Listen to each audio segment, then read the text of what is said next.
Reinaldo, vamos lá, chegou a hora do colarzinho da G Magazine, o quem humano brasileiro, Marco Antônio Costa, o Superman da notícia. Lindo! Diga lá, Marcon. Boa tarde, Daniel. Beleza, lindão? Você tá muito lindo. Boa tarde. Obrigado. Você tá maravilhoso. Gostou da minha gola? Eu não gosto muito da gola Rolex. O Alba que tem esse estilo. É que tá gelado hoje. É uma homenagem Mas o seu sobretudo inglês é fantástico. Obrigado. E custa mais do que o nosso carro. Verdade. Vamos lá? Acho que a gente tem um recado do... Eu vou do passar o Torelli. recado. Tá todo mundo pedindo para falar sobre ontem. Foi simplesmente um problema aqui na infraestrutura. Tivemos um problema com a internet e por isso que perdemos o programa de ontem. Parece É isso. Foi Então o problema do Delari. o Delari pisou pisou no cabo da internet. Não, só aconteceu. Calma Tem lá. a cena. Vamos lá. O Delari tava sem bateria no celular. Aí E ele caiu. ele resolveu tirar uma tomada da tomada. Mas, Aí bom, desligou mas o a telefone. brincadeiras à parte, todo mundo ficou muito chateado com essa história, porque a gente estava acompanhando programa foi aqui a ótimo. entrevista com o Coppola, E as junto também com o teorias Mota, maravilhosa. E aí começaram a teorizar muita coisa. Segundo, Teoriza Vasco. Delari, Diego, o próprio, foi uma falha técnica produção. da produção. Tiraram É o isso. cabo da Que a tomada. gente também não sabe afinar, não é isso? Não, foi- Reagendaremos a entrevista com o Caio Coppola, então fiquem tranquilos que... Agora, uma que vai dar pergunta que coisa o pessoal boa. deve estar se fazendo. O vídeo que subiu pro YouTube, ele tem cortes. Vão subir o vídeo integral? A gente teve Ó um o problema Delari com o vindo aí. arquivo também. O arquivo foi corrompido. Deixa o Delari explicar. Olha aí, Boa, meu. Dedê. Vai lá, Salva vai lá. de palmas Calma aí, pro calma aí, Delari. calma aí, calma aí. Calma, só apresentando Então uma os salva caras de no palmas pro programa. Delari. Isso, aí. Fala mais Vai lá. O vídeo já tá pronto. É que como tava com problema na internet, não deu tempo de subir, entendeu? Aí agora que a internet Agora normalizou, vai subir o vídeo Vai da subir o íntegra. vídeo integral. Foi um problema É, técnico. problema técnico, não Internelson. tem censura nenhuma. Dá um oi pra Tá audiência, certo. então. Oi, audiência. Boa, esse é obrigado. Diego Delari. Muito obrigado. Lindo, Teremos mais um maravilhoso. podcast Mais palmas daqui a pro pouco, Diego. coladinho com o Pânico. Hoje teremos Dom Lancelotti, Sim, ele que senhor. faz parte do Gays com Bolsonaro. Peço para Ele e que o Superman. Superman dê as notícias. Gays com Vamos lá. Bolsonaro? É isso aí. É o movimento que ele representa. Tá bom. Vocês vão entrevistar Superman daqui a sim, pouco, sim. coladinho. Tá certo. Coladinho. Vamos pras notícias, Super. Vamos lá, a primeira que eu separei aqui pra vocês, eu gostaria de ouvir o Samidana. também, a Opa, respeito de- vai, desliga o computador. Não, eu tô aqui, ó, resolvendo os problemas da internet. Pra não O cair de Guedes- contrato. um novo plano. O Guedes afirmou que o governo pretende exterminar impostos, aspas, destruidores de emprego. Ele falou que o governo federal vai exterminar esses impostos que atrapalham a contratação das pessoas, que são aqueles que incidem sobre a folha de salário, doutor Samidana. Hoje... Os encargos trabalhistas, né, que acabam onerando demais o empregador. E é uma coisa que eu acho interessante, antes de você dar a sua visão, as pessoas esquecem desse cálculo. As pessoas, elas ficam com uma informação, às vezes ilusória da realidade, falsa. Então, é aquela velha história do 13º, 14º. O tamanho da pizza continua o mesmo. Você fatia ela em quantos pedaços você quiser. É verdade. Então, se você fatia em 12 meses uma pizza e fatia em 13 meses, o fato de você fatiar a pizza em 13 pedaços é indiferente. Porque o patrão, quem tá te contratando, vai te oferecer a pizza. Ele vai tirar um pedaço da pizza pensando no 13º, mas o tamanho continua igual. Então, existe uma falsa impressão de que isso é um direito, de que isso é uma conquista, de que isso foi conquistado por políticos para você viver a sua vida melhor. Deixa eu dar um exemplo. Deu exemplo. Diga. Vamos supor que a pessoa ganhe 3 mil reais, dependendo do cargo, do horário que trabalha, enfim. Corta pra mim. Corta pra mim. É outra câmera. Mas é aquela que... Vai na 3 mesmo, você me olha pra cá. Muito obrigado. Vai lá, Bonner. Agora sim. Brincadeira. O que acontece? A pessoa ganha 3 mil reais, dependendo do horário de trabalho, sei lá, ela vai custar 6 pro empresário. Sim. Aí, se você puser mais encargos, como alguns partidos propõem, em vez de 6, vai custar 9. Então, apesar de ela ganhar 3, pro empresário, a conta que vale é o 9. Exato. E aí, muitas vezes, essa pessoa não produz perto dos 9. Então, se aumentar muito os encargos, você vai ou descer o que a pessoa recebe de fato no bolso dela, ou aumenta o desemprego. Agora sim. Pra cá. Muito bem. Vai, e segue, aí, vamos lá.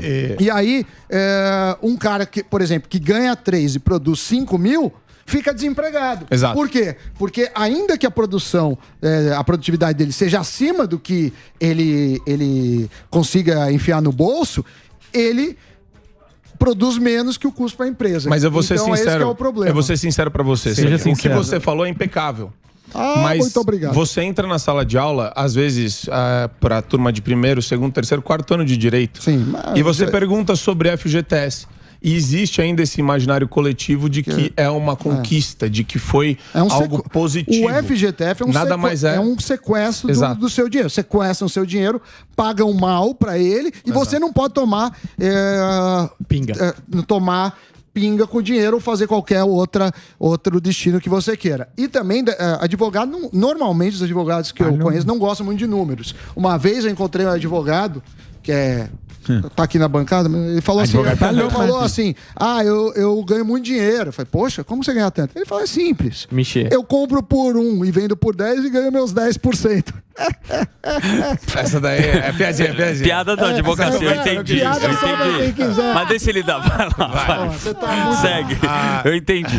Então, pega por é interessante isso, viu? Porque a gente... Esse processo de desmistificação de falácias antigas, ele não acontece, às vezes, com uma reportagem, com uma matéria. Ele tem que acontecer de maneira repetida, né, repetitivamente, para que as pessoas se aculturem e entendam que elas têm a responsabilidade de negociar o que é melhor para elas. E que tá vindo do próprio bolso delas. O intermediário vai ser aquele agente em prol delas. Porque esse agente intermediário, que é o político, ele custa muito caro em todos os sentidos. Sim. Não só como verbas de gabinete ou o salário dele, a remuneração dele, mas até nesse processo de submissão. Como se você precisasse se submeter a um político para ter uma vida melhor, o que é uma bobagem. Exatamente. Tá certo, Próxima, Datafolha. Segundo Datafolha, pesquisa. O Lula tem 54% no segundo turno, ante 37% de Bolsonaro. Petista, ele tem vantagem maior, segundo a pesquisa, né, no Nordeste e entre os mais pobres. O presidente equilibra em 2 regiões e em faixas intermediárias de renda. Aí, meu caro Morgado, olha pra mim. Tudo bem? Tudo bem. O Morgado... o Morgado não, bonitinho. Desculpa. O Datafolha, ele faz parte do Grupo Folha. Exatamente. O Grupo Folha é UOL. Antigamente tinha a revista Piauí, a nossa revista difamadora, difamatória. Existe ainda Piauí, não? Que antes fazia parte do grupo, virou uma entidade associativa agora. Certo, entende? e aí? Tá tinha fins lucrativos, agora não tem mais. Ninguém se aí importa. você tem a agência Lupa e você tem o Instituto Datafolha. Certo, tudo junto. O pessoal tá lá. Atrelado ao grupo. Você já abriu o UOL? Eu já abri o UOL. Você confia no UOL? Não muito. Você lê Folha? Não. Você não lê Folha? Não. Mas alguém aqui lê Folha, não? Não, porque tem que pagar aquele negócio. Você entra no link, você tem que pagar. É que às vezes eu não tenho paciência de colocar no modo avião. Você tá ligado? Você abre a notícia e põe no modo avião, porque você consegue abrir. Eu tô vendo que... Leonardinho. Morgadão hacker. Mas diga da pesquisa. A gente debate todos os dias sobre institutos de pesquisa. E a realidade é a seguinte. Diga. Cada instituto é um instituto diferente. Não dá para você atribuir uma credibilidade para todos igual, ou simplesmente desacreditar em todos pela mesma régua. Exato. Então, eu olho para institutos e falo, nesse instituto eu não confio. Eu posso não confiar em todos, mas eu individualizo o porquê da minha desconfiança de cada um. Eu acho que isso é o critério lógico mais adequado. E eu percebo que na Folha existe uma militância considerável. A gente já escancarou isso aqui várias vezes.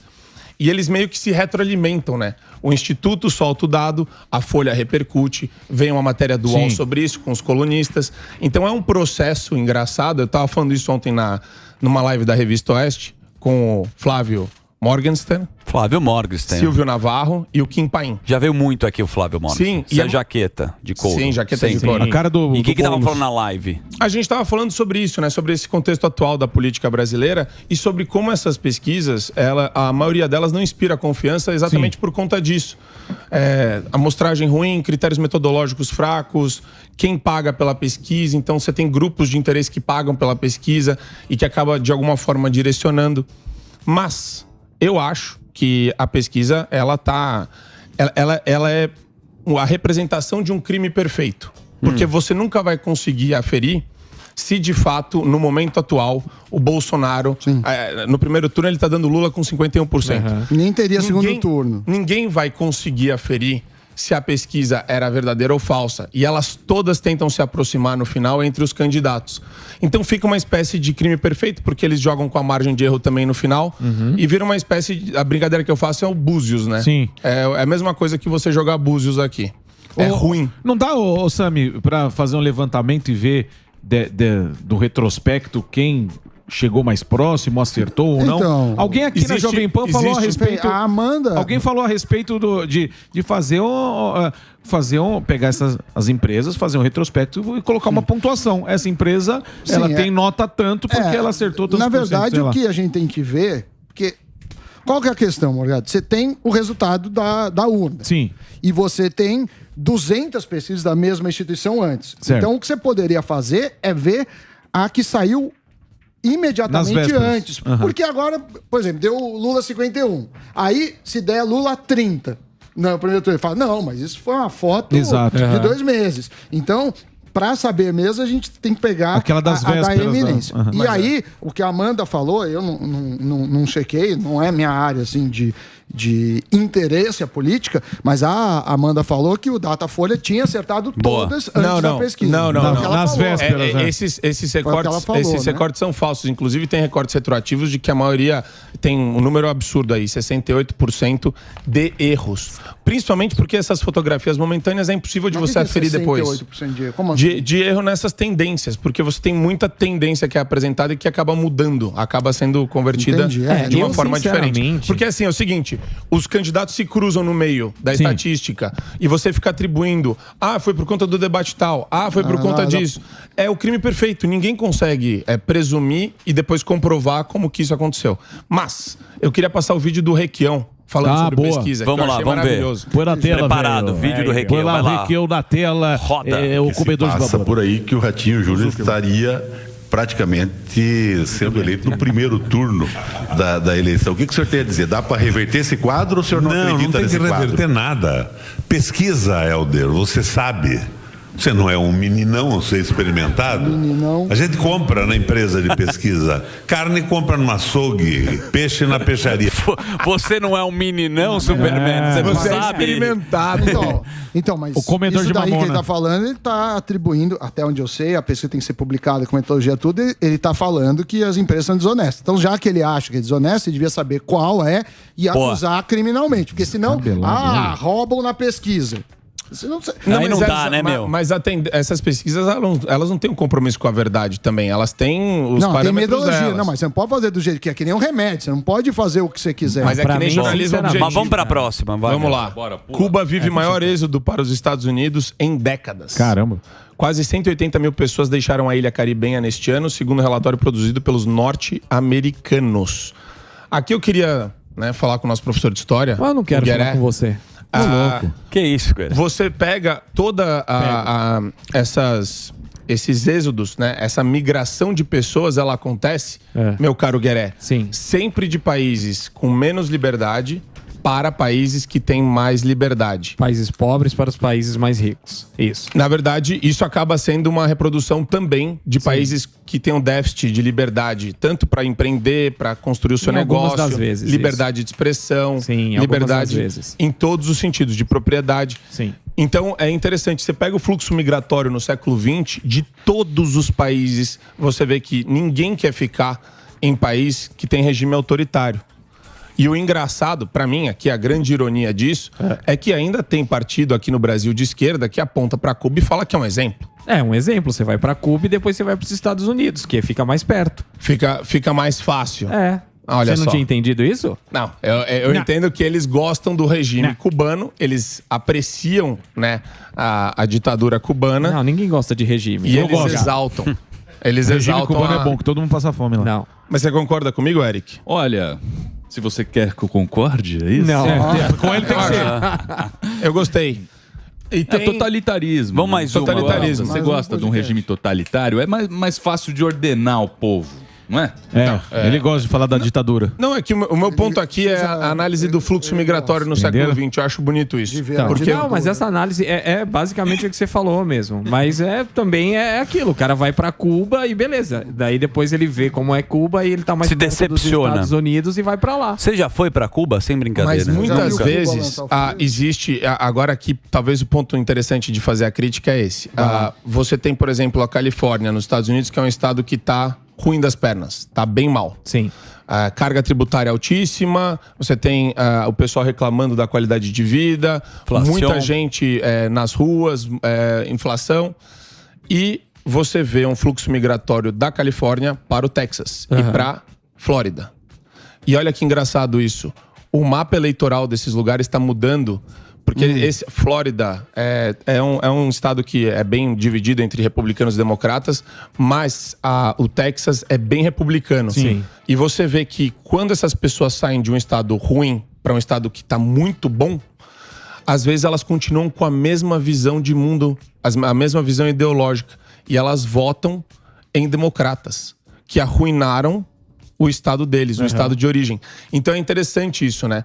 Essa parte da cultura. As pessoas gostam da liberdade, mas às vezes elas têm que entender que para você defender a liberdade, você precisa de defender os princípios e os valores que os políticos se identificam com você. Perfeitamente. Então você tem que defender a liberdade acima de tudo. A liberdade sempre, Fez sentido Superman. isso, não? Posso fazer só uma analogia ainda? Não? Pode, não. Depois você vai fazer uma analogia. Na verdade, obrigado, Segunda. Superman. Obrigado. Muito bom. Sempre, pontual, e aí você tem a liberdade de falar o que você quiser e hoje não vai cair. Fala qual que é a sua colocação rápida. A analogia do Superman, ainda falando de questão de regime. É a mesma coisa quando, que nem o Morgado. Foi lá, fez a bariátrica, só que ainda continua com a cabeça de gordo. Então o que acontece com essa galera? Eles saem num sistema, mas ainda com a cabeça naquele sistema, e chegam no outro lugar com outro sistema, mas com a cabeça naquele ainda. Entenderam? Claro Entendemos.